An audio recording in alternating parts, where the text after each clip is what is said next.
Assalamualaikum warahmatullahi wabarakatuh. Salam halo untuk pemirsa Arsendo dimanapun Anda berada. Seperti janji saya akan menemui seorang legendaris, seorang seniman yang dulu namanya pernah sangat popularitas di zamannya. Dan langsung saja akan kita wawancara atau bertanya-tanya kenapa saat ini beliau tidak lagi muncul di dunia hiburan, dan ini saat ini dia sedang menyendiri di sebuah kebun. Ini lumayan jauh loh, kami perjalanan dari kota sampai ke sini tadi 5 jam. Sampai ada tim kita tadi ada yang tidak sanggup untuk masuk sini, balik putar kepala ke belakang. Dan kami di sini ingin mengetahui alasan Anda kenapa sampai detik ini Anda tidak lagi muncul di dunia hiburan. Begini ya, sebetulnya sih bukan tidak mau muncul di dalam dunia hiburan, tetapi ya mungkin untuk mengikuti langkah daripada nasib saya juga. Ya, memang pada saat itu saya ada sedikit kemampuan di dalam pelak vokal, tetapi memang mungkin saya harus berhenti sejenak, dan sekarang sengaja saya masuk ke kebun dan ingin menggali inspirasi supaya nantinya itu ada lebih baiknya ke depan gitu. Jadi karena nasib ini ya. Begitulah mungkin. Jadi nasib tidak ada yang tahu ya. Iya. Sekarang kita seperti ini, kita tidak tahu besok seperti apa. Mungkin seperti itu. Yang menjadi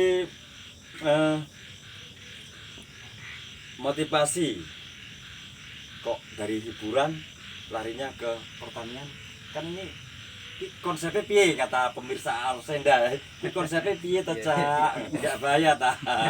Itu apa gitu, kok larinya sampai ke Iya. pertanian? Apakah Memang kalau kita pikir tidak nyambung ya.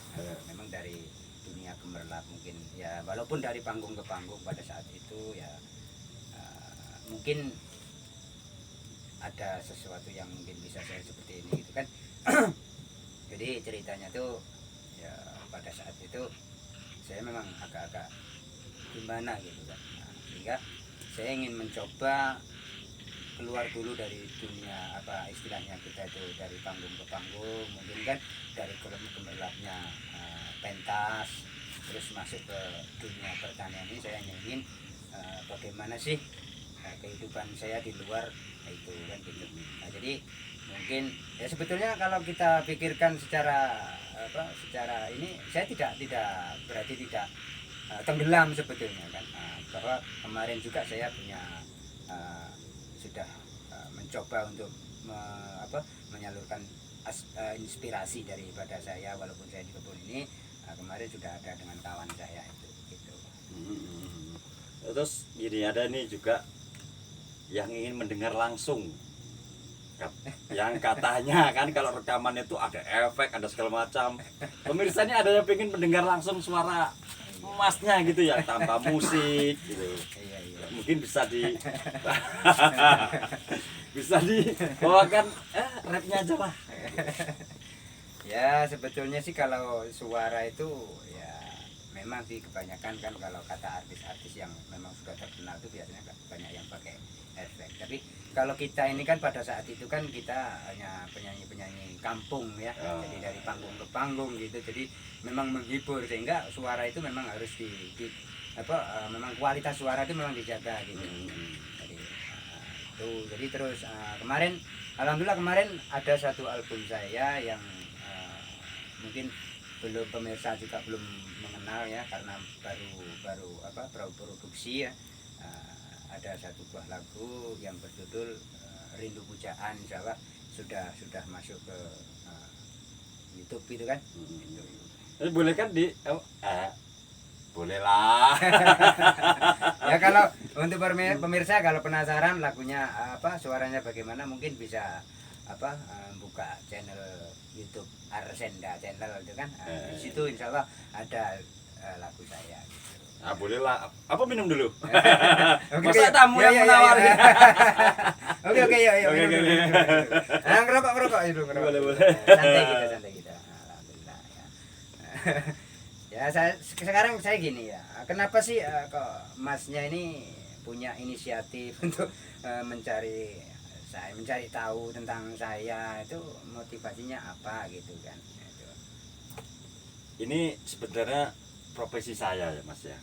Cuman sudah lama sih banyak pertanyaan yang mana sih yang artis yang namanya Ragil Kusuma gitu. Mohon maaf langsung saya sebutkan namanya ya. Nggak apa-apa memang. Terus setiap ini kok itu sudah sering dibincangkan sama ya masyarakat, sama anak-anak, kadang itu sering itu.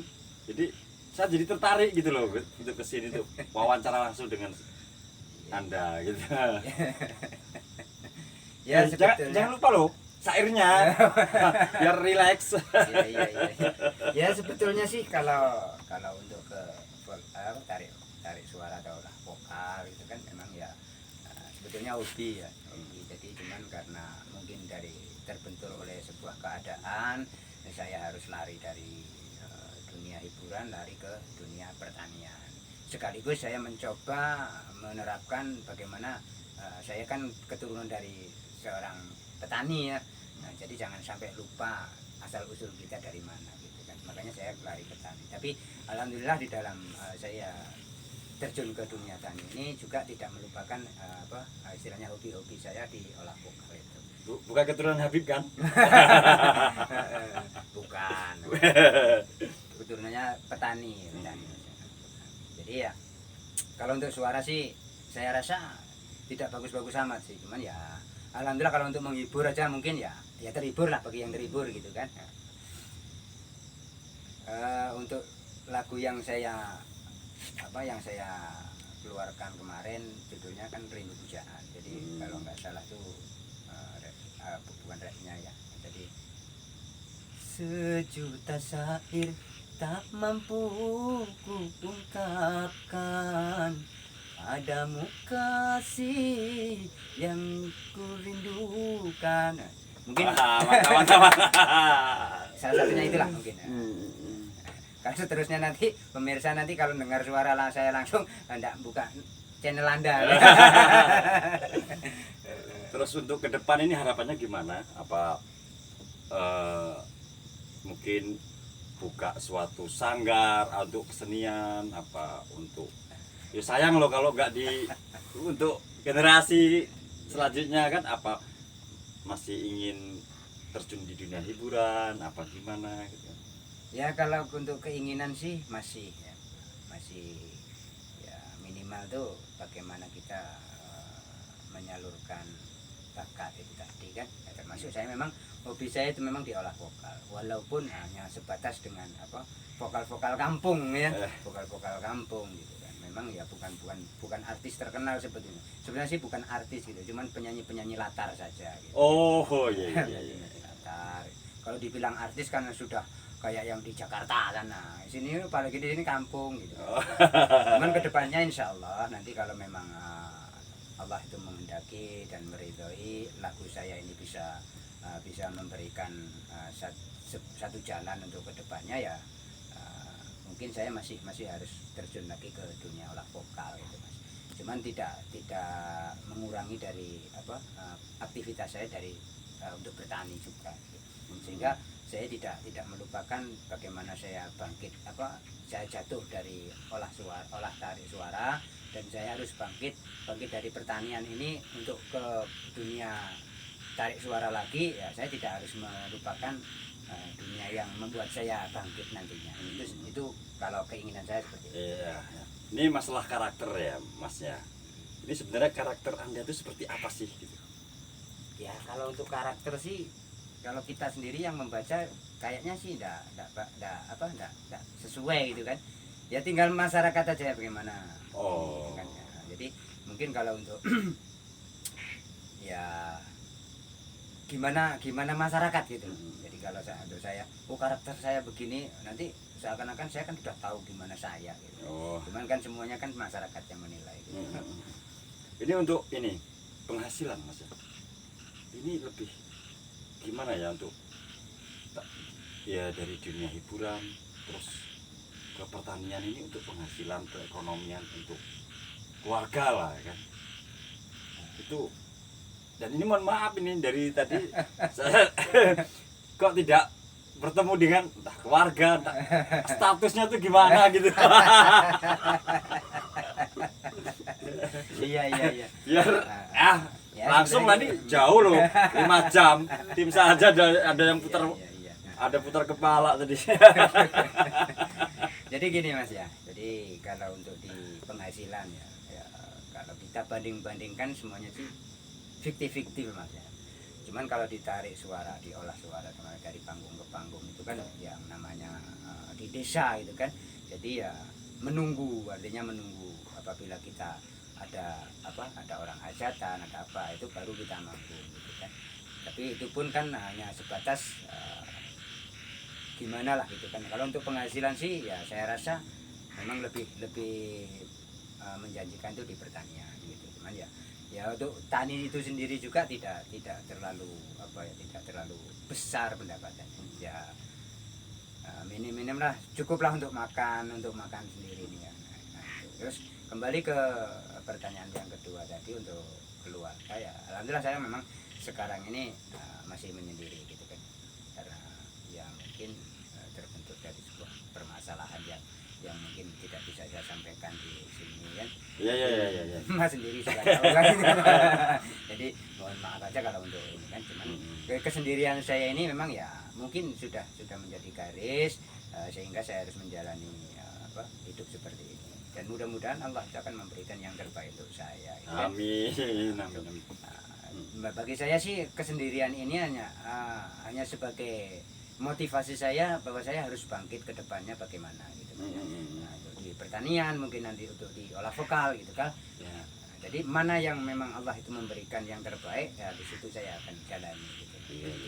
Tidak menutup kemungkinan saya harus kembali ke dunia vokal lagi atau memang saya harus menetap di dunia tani gitu, saya juga tidak tahu gitu kan. Saya masih mengikutilah perjalanan nasib yang sekarang saya alami gitu kan. Dari dunia hiburan ke pertanian terus rasa emosionalnya Mas ini gimana gitu? Ada maksud emosional gimana gitu? Maksudnya tuh lebih istilahnya tuh untuk semangatnya gitu loh. Kalau semangat sih hampir sama Mas ya. Kalau saya dulu di olah vokal itu kan memang dari agak muda ya, sampai saya punya seorang keluarga itu mulai berkurang memang ya. Nah, jadi tidak begitu eksis lagi dari panggung ke panggung gitu kan. Nah, jadi karena mungkin terbentur oleh kebutuhan saya harus bagaimana gitu kan. Mana sebetulnya kalau untuk emosionalnya itu sebetulnya sama saja gitu kan, antara ke tani dan ke vokal itu sebetulnya fiktif kalau bagi saya gitu kan. Cuman untuk untuk kenyamanan sebetulnya tuh nyaman di tani, cuman bagaimana kehidupan kita itu bagaimana itu kan kita tidak tahu juga kan. Cuman memang jiwa saya adalah jiwa seni walaupun hanya sebatas vokal gitu kan. Kalau untuk musisi memang saya tidak bisa. Jadi memang untuk diolah vokal. Jadi memang walaupun saya di tani tapi alhamdulillah saya kalau untuk vokal masih saya rawat walaupun sekarang tidak jelek-jelek amat juga tidak baik-baik amat gitu. Berarti Mas ini tipenya pekerja keras lah ya. Kalau entah itu yang mandang bagaimana itu kan gitu. Nanti kalau saya ngomong pekerja keras ya nyatanya saya masih begini-begini saja gitu kan.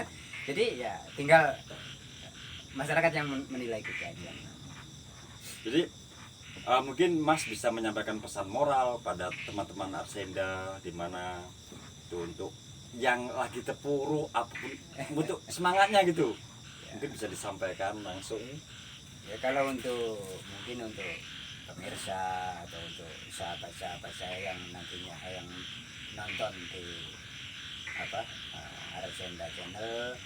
Ya, pesan saya cuma satu, jalani hidup sesuai dengan dengan kemampuan dan syukuri apa yang diberikan, jangan terlalu menggebu sesuatu yang memang kita tidak mampu, sehingga apapun yang kita jalani merasa bahwa itu adalah sebuah kebahagiaan. Memang sih sakit di dalam hidup itu pasti ada, karena manusia itu ada sakit, ada sembuh, ada sakit, ada tidak gitu kan. Jadi perjalanan hidup ini memang harus kita syukuri, kita terima apapun yang diberikan kepada kita gitu. Jadi jangan sampai merasa bahwa hidup ini berat gitu. Juga jangan sampai mengatakan bahwa hidup ini ringan, karena hidup itu adalah sebuah perjalanan gitu loh Mas. Itu kalau bagi saya. Jadi mudah-mudahan untuk rekan-rekan yang mungkin melihat atau menengok kami ya, kalau bagi saya sih, kayak bagi saya sendiri ya, adalah sebuah sebuah keistimewaan bahwa saya sebetulnya sih tidak mau seperti ini, cuman karena masnya datang saya harus menghormati mas, ya saya harus jawab ya. Tapi saya mohon maaf karena yang tadi ada pertanyaan tentang keluarga saya tidak bisa jawab, mungkin di lain kesempatan insya Allah akan saya terangkan gitu. Oke, kita tunggu ya. Baiklah pemirsa, ini tadi obrolan kita dengan seorang seniman yang sedang mengasingkan diri. Mudah-mudahan perjalanan hidup beliau bisa menjadi motivasi kita semua agar kedepannya kita lebih bersyukur, lebih menerima apa yang diberikan Allah Subhanahu wa Ta'ala. Dan assalamualaikum warahmatullahi wabarakatuh.